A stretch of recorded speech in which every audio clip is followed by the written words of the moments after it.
Welcome to Math Lesson 100. All right, today we're going to be talking about equivalent fractions. But before we do, let's do our review. Let's do our sixes, sevens, and eight songs of our multiples for review. Are you ready to sing with me? Starting with our sixes. Ready? Go. 6, 12, 18, 24, 30, 36, 42, 48, 54, 60. Counting by six is so easy. Next time, won't you count with me? 66, 72. Now let's do our sevens. Get your imaginary cowgirl, cowboy hat on and get ready to yeehaw with me. Ready? Go. 7, 14, 21, 28, yeehaw. 35, 42, 49, yeehaw. 56, 63, then there's 70. Counting by sevens all the time, yeehaw. 77, 84. Now let's do our eights to the slow song of I Love You from Barney. Ready? Sing it with me. Go. 8, 16, 24, 32, 40, 48, 56, 64, 72, 80, 88, 96. All right, now let's do some practice with 8 as a divisor. So I'm going to say a problem, and you need to say the answer before I say it. Are you ready? 64 divided by 8. Did you say 8? Excellent job. 32 divided by 8. Did you say 4? Excellent job. 88 divided by 8. Did you say 11? Excellent job. Let's do one more. 24 divided by 8. Did you say 3? Excellent job. All right, let's do some rapid calculations. When I say equals, I want you to stand up and say the answer out loud. Ready? 8 minus 7 times 8 equals 8. Great job. 3 plus 3 times 8 equals 48. Great job. 6 plus 6 times 8 equals 96. Great job. 7 times 0 times 8 equals 0. Good job. 8 plus 3 times 8 equals 88. Great job. 70 divided by 7 times 5 equals 50. Good job. 28 divided by 7 times 8 equals 32. Good job. Let's do one more. 63 divided by 7 times 4 equals 36. Excellent job, my friends. All right, now I want you to get your speed drill, pause the video, set a timer for 3 minutes, complete your speed drill, and then come back. We're doing lesson 100. Now that you have finished your speed drill, let's get into our lesson today. Actually, before we do, let's do a quick review of what we learned yesterday. We talked about adding and subtracting measures yesterday. So I have written down a problem for us to practice with. Okay, so 7 yards minus 3 feet equals how many feet? So we're trying to figure out how many feet. What are we trying to figure out? How many feet? Now that we know what we're trying to figure out, we have to copy that down underneath every measurement in the problem.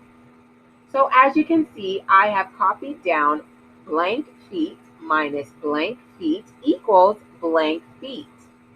Now I found the two that are different. Yard is not the same as feet. So I've put a box around 7 yards and blank feet. That way I can solve and turn it into feet so that I can solve the measurement problem. Now I decide whether I'm going larger to smaller or smaller to larger. If I'm going yards to feet, I am going larger to smaller, which means I'm going to multiply. Then I ask myself, how many feet are in 1 yard? And the answer is 3. So that is my special number. So you see I have created my problem at the bottom. 7 times 3 equals 21. So now that I've figured out how many feet are in 7 yards, I can now solve. So I have filled in 21 in the box. Now you may be wondering, hey, what are we going to put in this foot box? Remember, when it is the same, you simply bring the number down. So now our problem looks like 21 feet minus 3 feet will give us what? What did you get? Did you get 18 feet? If you did, you are correct. So I have filled in blank feet at the end of both problems. Now we have solved for the measurement. Great job reviewing. Now let's get into equivalent fractions. That is our new concept for today. So there are many ways that we can write to show a number. We could write 2 plus 2. We could write 2 times 2. We could write 8 divided by 2. We could write 5 minus 1. Or we could simply write 4. No matter how we write it, each way still means 4. So this is also true for fractions. 1/2 of the green building is just as tall as 2/4 of the yellow building. The only difference is the size of the parts, denominators, and the number of parts, the numerators. So if I had a fraction here and I took 1/2 and I'm trying to find the equivalent, what I could do is I can multiply or make an equal fraction by multiplying my fraction, both numerator and denominator, by the same number. I've chosen 2 here to multiply it by in order to figure out my equivalent fraction. So 1/2, I've multiplied it by 2 over 2. So I'm going to take the numerator, 1 times 2, and I'm going to get 2 as my numerator. And I'm going to take my denominator. 2 times 2 equals 4 as my denominator.